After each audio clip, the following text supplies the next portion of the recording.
नमस्कार बच्चों, प्रणाम सभी को। हमारी क्लास फिर से शुरू करते हैं। हम कक्षा 9th के अर्थशास्त्र वाले किताब में हम दूसरा पाठ पढ़ रहे थे, संसाधन के रूप में लोग, और पिछला वीडियो हम इस पर बना चुके हैं। तो अगर आपने वो वीडियो नहीं देखा तो पहले उसे देख लीजिए, ताकि आपको, क्योंकि मैंने बार बार ये बात दोहराई है बच्चों कि पहला पाठ दूसरा जो पार्ट है वो पहले पार्ट पर निर्भर है। यानी पहला अगर आप ध्यान से नहीं सुनते हैं, नहीं पढ़ते हैं, तो दूसरा पॉइंट या दूसरा पार्ट जो है वो समझ में नहीं आएगा। इसीलिए मैं हमेशा यही कहती हूँ कि पहले आप वो पढ़ लीजिए। संसाधन के रूप में लोग, पिछले वीडियो में हम अच्छे से समझ चुके हैं कि लोगों में 3 चीज़ें यानी शिक्षा, प्रशिक्षण और स्वास्थ्य के आधार पर लोग जो हैं निवेश करते हैं तो वो संसाधन बन जाते हैं। और संसाधन का अर्थ हम बहुत अच्छे से समझ चुके हैं उसमें। तो आगे बढ़ते हैं बच्चों, और ये तस्वीरें आपको कुछ ना कुछ याद दिला रही होंगी। ये मैंने वो कहानी सुनाई थी जो आपके पाठ में ऑलरेडी है, सकल और विकल। तो बताएं इसमें से सकल कौन सा और विकल कौन सा है? बिल्कुल सही, विकल जो है ये ऊपर का बच्चा, दोनों ही बच्चे जो हैं वो एक ही एज के थे, लेकिन उनकी परिस्थितियाँ कुछ अलग अलग है। उसके माध्यम से हमें समझाया गया कि किस प्रकार लोग जो हैं वो एक अच्छे परिवेश से आगे जाकर अपने भविष्य को सुरक्षित कर सकते हैं और बहुत उच्च कर सकते हैं। इसमें आप देख लीजिए विकल है, और विकल की परिस्थिति ऐसी हो गई थी कि इसे ना ही तो शिक्षा मिली थी, ना ही प्रशिक्षण मिला था, और ना ही जो है वो स्वास्थ्य उसके पास था। तो गठिया का रोगी हो गया था वो, और उसकी वजह से उसका जो भविष्य है वो इस प्रकार का हो गया था। यानी वो अपने भविष्य जो है वो ना तो खुद अच्छे से रह पा रहा था, और ना ही वो दूसरों को जो है वो कुछ यानी देश की सेवा भी नहीं कर पा रहा था। दूसरा है सकल। इसके माता पिता जो थे वो शिक्षित थे या नहीं वो बात अलग है बच्चों, ऐसा नहीं होता है। वो जो अपने बच्चों के प्रति जो समर्पित होते हैं और निवेश करना चाहते हैं, है ना, तो ये बच्चे के प्रति उन्होंने निवेश किया, और ये बच्चा आगे जाकर शिक्षा, प्रशिक्षण और स्वस्थ भी था ये बालक। तो ये आगे जाकर जो है ये इसका भविष्य जो है वो बहुत उज्जवल हुआ। तो इस तरह से हम इस चीज़ को पढ़ चुके हैं पहले भी। अब यहाँ पर आपके पॉइंट आया हुआ है कि मानव संसाधन में यानी शिक्षा और चिकित्सा सेवा द्वारा जो निवेश से भविष्य में ये बच्चे उच्च प्रतिफल प्राप्त करते हैं। तो माता पिता जो होते हैं, ये पूरा परिवेश यानी एक चक्र क्या कहता है हमें, यानी जिसके शिक्षित और जागरूक माता पिता होते हैं। बच्चों यहाँ पर थोड़ा सा ध्यान दें, ज़रूरी नहीं है कि शिक्षित हों। मैं यहाँ पर ये ऐड करना चाहूँगी, मैंने ऐसे बहुत सारे, क्योंकि हम गांव की बात करते हैं तो वहाँ शिक्षित नहीं होते हैं, लेकिन जागरूक अवश्य होते हैं। अगर शिक्षित नहीं भी हो लेकिन जागरूक माता पिता हैं तो वो अपने बच्चों को बहुत अच्छे से पोषण देते हैं और शिक्षा का महत्व वो जानते हैं। ठीक है, इस चक्र को आप समझें। शिक्षित और जागरूक माता पिता होते हैं वो शिक्षा का महत्व बहुत अच्छे से जानते हैं। स्वास्थ्य के प्रति भी वो सजग होते हैं, यानी बच्चों के स्वास्थ्य के प्रति वो बहुत ज़्यादा बिल्कुल भी लापरवाही नहीं बरतते, और अपने बच्चों को स्कूली शिक्षा और अच्छे स्वास्थ्य की शिक्षा वो देते हैं। आगे जाकर यही बच्चा जो है भविष्य का उच्च प्रतिफल मिलता है उसको। और ये जो निवेश होता है बच्चों, वो भूमि और पूंजी में जैसे निवेश करते हैं उसी प्रकार का निवेश जो है हम किसी बच्चे में करते हैं तो उसका जो भविष्य बहुत अच्छा होता है, और यही बच्चा आगे जाकर माता पिता बनता है, और यही शिक्षित और जागरूक माता पिता बनता है। तो ये जो पूरा चक्र है वो इसी तरह से राउंड मारता है। ठीक है ना, तो आप समझ गए होंगे। अब इसी पर आधारित हम दूसरा चक्र देखते हैं बच्चों। अशिक्षित माता पिता होते हैं और जागरूक नहीं होते हैं। शिक्षित यहाँ पर मैंने आपको समझा दिया, जरूरी नहीं है, क्योंकि हम गांव के परिवेश में मैंने ऐसे बहुत सारे माता पिता देखे हैं जो शिक्षित नहीं होते हैं बच्चों, लेकिन जागरूक होते हैं। तो यहाँ पर अशिक्षित हैं और जागरूक भी नहीं है, तो वो माता पिता क्या होते हैं कि अशिक्षा मतलब परिवार में बच्चों को आगे पढ़ाने के लिए वो जागरूक भी नहीं करते, निवेश भी नहीं करते उसकी शिक्षा पर, है ना, क्योंकि वो सोचते हैं कि अगर बच्चा पढ़ने आ जाएगा तो काम कौन करेगा, मजदूरी कौन करेगा, है ना। उसके बाद अस्वच्छता, यानी उस परिवार में फिर अस्वच्छता रहती है, स्वास्थ्य के प्रति कोई भी सजग नहीं रहता है। कोई बीमारी भी लग जाती है तो उसे भी लेकर वो साथ में मतलब जीना शुरू कर देते हैं। ऐसा नहीं है कि उसका इलाज करवा जाए, क्योंकि उनके पास इतना धन भी नहीं होता है। आगे बढ़ते हैं हम, बच्चे का भविष्य का फिर निम्न प्रतिफल निकलता है।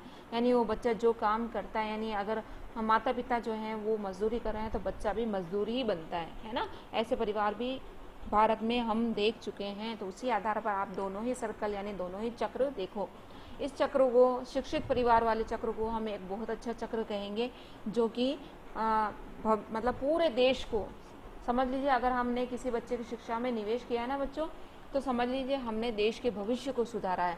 लेकिन अगर ये दूसरा चक्र है, उसे दुष्ट चक्र कहेंगे। ये भी एक तरह से चक्र ही चलता है बच्चों। वो ही बच्चा आगे जाकर एक अशिक्षित माता पिता बनता है, और वो ही अशिक्षा चलती है, वही अस्वच्छता चलती है, और वो ही अपने बच्चों को नहीं पढ़ा पाते हैं। तो ये चक्र, दोनों ही चक्र जो हैं वो चलते हैं। तो आप खुद निर्णय लीजिए कि हमारे देश में कौन सा चक्र चलना चाहिए। बिल्कुल एक अच्छा चक्र ही चलना चाहिए। शिक्षा का महत्व जो है वो हम जानते हैं, आप जानते हो, तो उसे हमेशा आगे बढ़ाना चाहिए। और आप भी हमेशा शिक्षा के प्रति जागरूक रहें बच्चों। आगे बढ़ते हैं हम। आर्थिक क्रियाकलापों की 3 प्रमुख क्षेत्र, इसे बहुत अच्छे से पढ़िएगा क्योंकि यही चीज़ आपके 10वीं क्लास में भी आती है। आर्थिक क्रियाकलापों के 3 क्षेत्रक कौन से होते हैं? प्राथमिक क्षेत्रक, द्वितीयक क्षेत्रक और तृतीयक क्षेत्रक। ठीक है ना बच्चों? मतलब जो मैंने चित्रों के माध्यम से भी आपको बताया है, इसमें प्राथमिक क्षेत्रक यानी जो उत्पादन से संबंधित है ना, जो प्राकृतिक संसाधन से संबंधित जो क्रियाएं आती है वो प्राथमिक क्षेत्रक में आती है। जैसे कृषि, वानिकी यानी वन से संबंधित, पशुपालन करना, मत्स्य पालन करना, मुर्गी पालन करना, खनन है ना, यानी खाने वगैरह होती है जिनके, ये सभी शामिल होती है प्राथमिक क्षेत्रक में। किसमें? प्राथमिक क्षेत्रक में।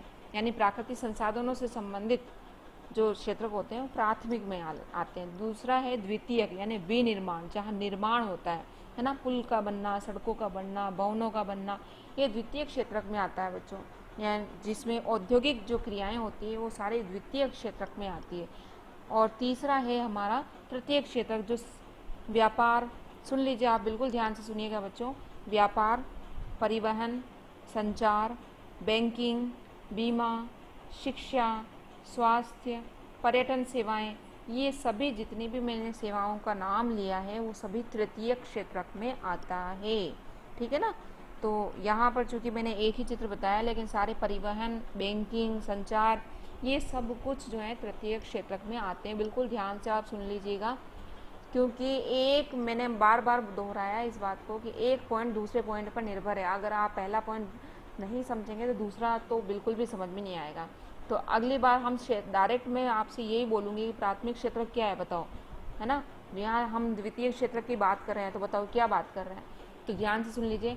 यानी जैसे कोई भी उत्पादन करते हैं हम, ठीक है ना, तो उसमें जैसे कपास, जब हम कपास की बात कर रहे हैं तो वो प्राथमिक क्षेत्रक में आएगी। आएगी नहीं आएगी? बिल्कुल आएगी, क्योंकि कपास जो है वो प्राथमिक क्षेत्रक में, यानी वहाँ पर जो है वो खेती बाड़ी की जाती है ना, तो वो कपास उगाया जाता है। फिर कपास से कपड़ा बनता है, तो यहाँ उद्योग, द्वितीय क्षेत्र में उद्योग वाला। ठीक है। तीसरा, अब वो कपड़ा बन गया है बच्चों, तो वो परिवहन के माध्यम से बाजार में जाएगा या नहीं? बिल्कुल जाएगा, बिकने के लिए वो कपड़ा। तृतीय बहुत सारी बैंकिंग यानी पैसा, अगर उस कपास को कपड़ा बनाना है तो बैंक से लोन भी लिया जाता है ना, सबके पास धन नहीं होता है तो लोन लिया जाता है। परिवहन की सुविधाएं ली जाती है, संचार सुविधाएं यहाँ पर बहुत काम करती है ना। तो ये सारी चीज़ें, मतलब तीनों ही सेवाएं एक दूसरे पर निर्भर है, लेकिन थोड़ी अलग अलग हैं। तो उम्मीद है आपको समझ में आ गई होगी। नहीं आई हो तो आप मुझसे पूछ लेना, ताकि इस पॉइंट को हम दोबारा ले लें। तीसरा, आर्थिक क्रियाओं के 2 भाग होते हैं बच्चों, बाजार क्रियाएं और गैर बाजार क्रियाएं। बहुत सरल है, ध्यान से सुनेंगे समझ में आ जाएगा।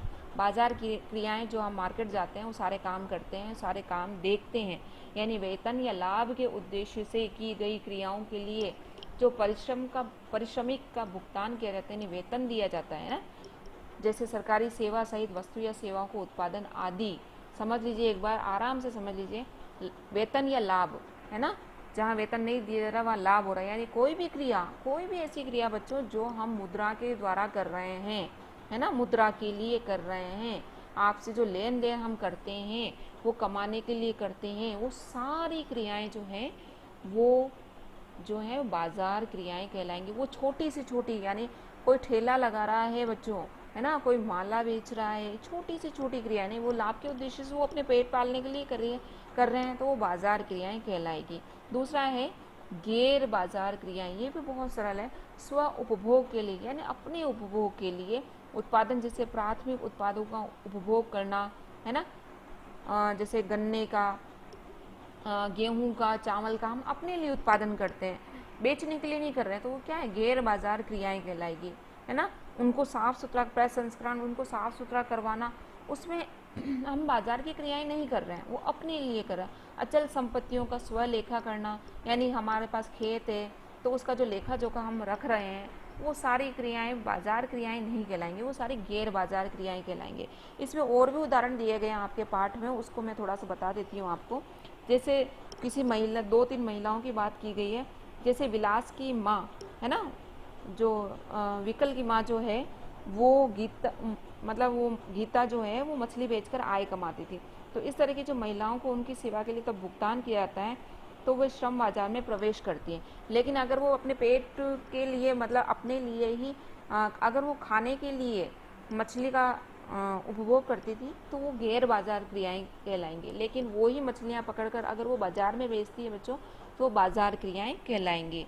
आया समझ में आपको। यानी अगर वो अपने घर में भोजन, कोई भी महिला अगर अपने घर में भोजन बना रही है, तो वो बाजार क्रियाएं नहीं कहलाएंगी, वो कहलाएंगी गैर बाजार क्रियाएं, क्योंकि वो स्व उपभोग के लिए बना रही है।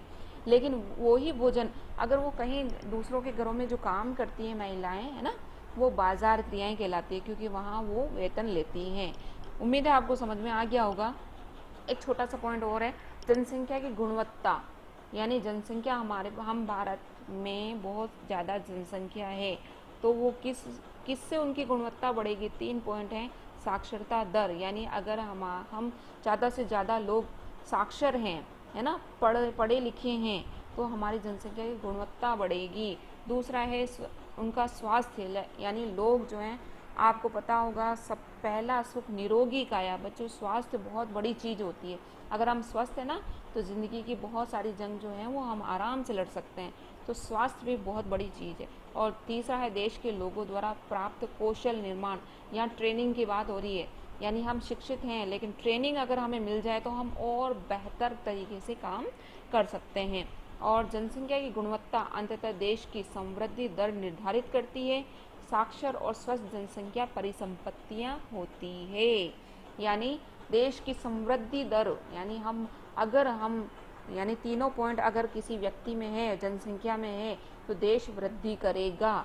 और साक्षर और स्वस्थ जो जनसंख्या होती है वो परिसंपत्तियां होती है, यानी वो देश को आगे बढ़ाने की बहुत ज़्यादा खजाना होती है वो, है ना। तो इस तरह से ये सारे पॉइंट आप एक बार वीडियो देख लें, ध्यान से देख लें, फिर दोबारा उसको ध्यान से देख लें, फिर तीसरी बार जब आप उसे देखें तो नोट करते जाएं। इस तरह से आपको सारे पॉइंट समझ में आ जाएंगे बच्चों।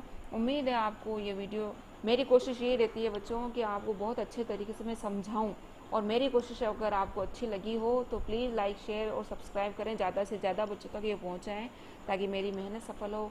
बहुत बहुत धन्यवाद बच्चों। खूब पढ़ो और खूब बढ़ो।